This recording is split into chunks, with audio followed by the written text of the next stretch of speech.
Today, I'm going to be talking about OCD in general.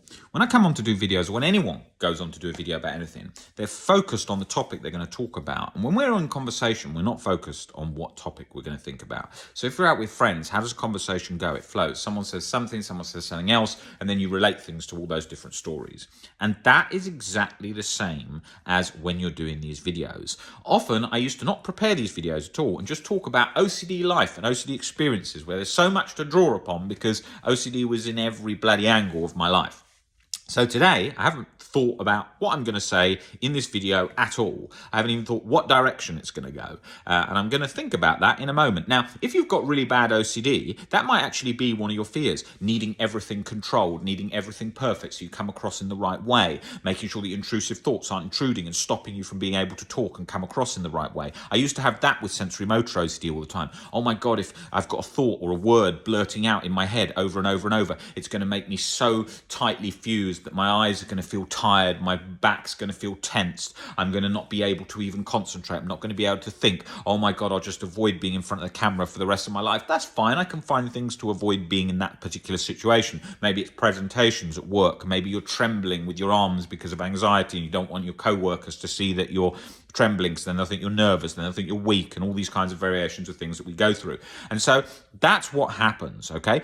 And we've got to think about just stepping into the uncertainty, taking risks, because that's how life goes. We have our successes in life, in different areas in life, when we take risk. We move into that uncertainty. We move into this discomfort. I'm recording this video right now, and I know the battery is really low. Why? Because it's late. It's like 1, 2 a.m. in the morning. And so, therefore, that battery is probably going to die, and I'm going to miss out on what I've just recorded now if it suddenly dies. But I'm taking that risk, okay? And that can be frustrating when you lose it and you think, oh my God, I can't remember exactly what I said that was going well, but so what? If I lose it, I lose it. I'll just get speaking again like I'm doing now and see what happens. So that is a demonstration of getting used to uncertainty, going with the flow of life, taking risks, and not trying to internally control dialogue and work and videos to such a degree. And people do that today. The whole way that the internet works is all geared towards that, to the algorithms, all splicing this up perfectly so that every word people don't get bored of, and then they hear every section, and then they get connected to it and they don't miss parts. That's what happens. And then the more controlled you are and the more you do it, the more choppy and computer-like it becomes, because it's not naturally free-flowing.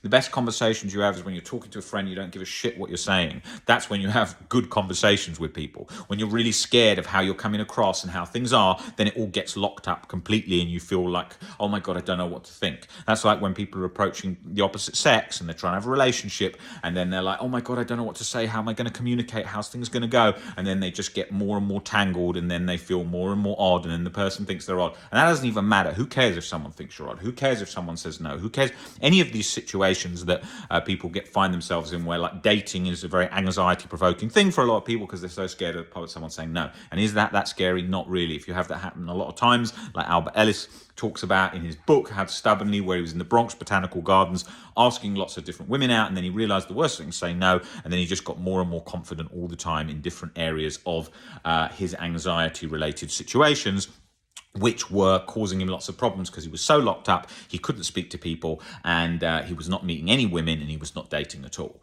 So that is a really important part, and that's what we've just got started talking about, the control elements, the control in speech, the control in how we're thinking about tasks, videos, and all these kinds of things. All lockups on control. So that is something that we can talk about in a few different angles. You can think about how much pre-planning you're doing, how much backup stuff you're doing. Oh my God, if they say this, then I can walk over there. Oh my God, if I have anxiety relating to being so anxious that I need to go to the bathroom, there's a bathroom nearby in the restaurant. I know where the emergency exit is. If I get on this plane, can I get off? Am I on an aisle seat? And can I go to this?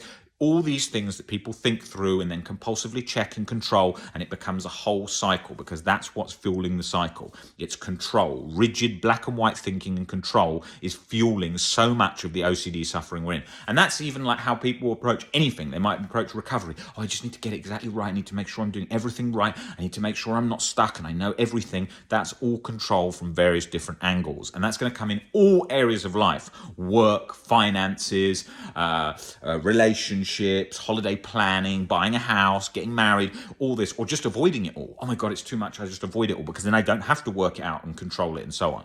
But that is a decision. Indecision is a decision. When you don't make a decision, you've made a decision not to make a decision. So that in of itself, there is a decision. So you can't avoid life. Just staying at home, lying on your couch is not keeping you safe, because that is a decision, and you can still die of a heart attack on the couch. You can still miss out on all the life experiences you could have had by staying on the couch. Of course, you're going to do that at times when you're feeling really worn out and really tired. You're going to lie on the couch and you're going to do that. That's understandable when you're going through a difficult mental health situation.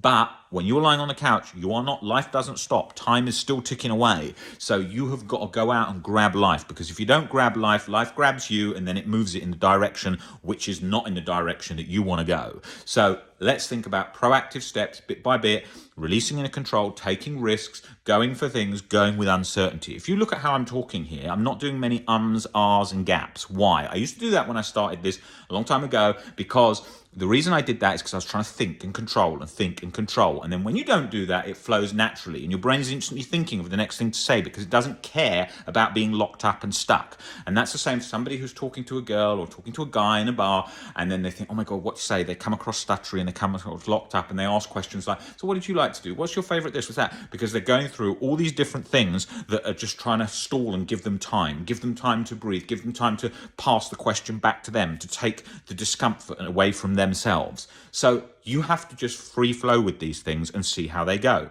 And what's the worst that can happen? You forget some words, you come across weird, doesn't matter. Coming across weird doesn't matter. Humans are worried about coming across weird and then they don't do anything. So go along, take risks. Just see how things go in life, in jobs, in relationships. Doesn't all have to work out perfectly and be in position exactly how you want it. Now, I'm actually going to do this video in a few parts, covering different sections. This video, we're just talking a bit about control and coming across in the right way and so on, and that free-flowing state.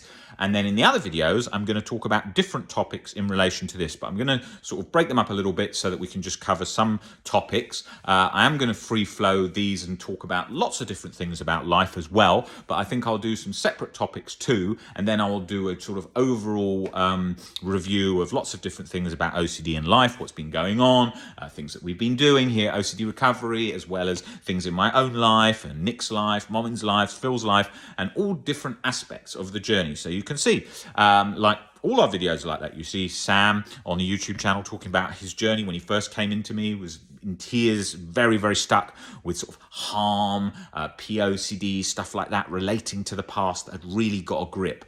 And that's what it's like. And they think they're never going to get better. And everyone was in that position in the first place. And then bit by bit, the layers of the onion layers come off, and then you start to feel free again, and you think, oh my God, how did I get into that stuck position? But it's obviously harder than it looks, OCD, to the onlooker, because when you're in that position, you feel mentally trapped, and it sort of binds in, and that's how it goes. If it was so simple just to snap out of it, it wouldn't be the disorder it is. If it was that simple, the likes of Howard Hughes, an aviation business billionaire tycoon, would have just at the time, got over OCD quite quickly by forgetting about it. It's obviously not that simplistic. If it was that simplistic, we wouldn't have had to make 1700 videos on this channel explaining about the aspects of the OCD recovery journey. So take it easy, go along gradually, take it easy. Can't really say that to an OCD. How can you take it easy when you're feeling catastrophized thinking? Feel catastrophized thinking, feel catastrophized anxiety, feel all of it. It's okay. And just go along bit by bit, learning things along the process towards recovery.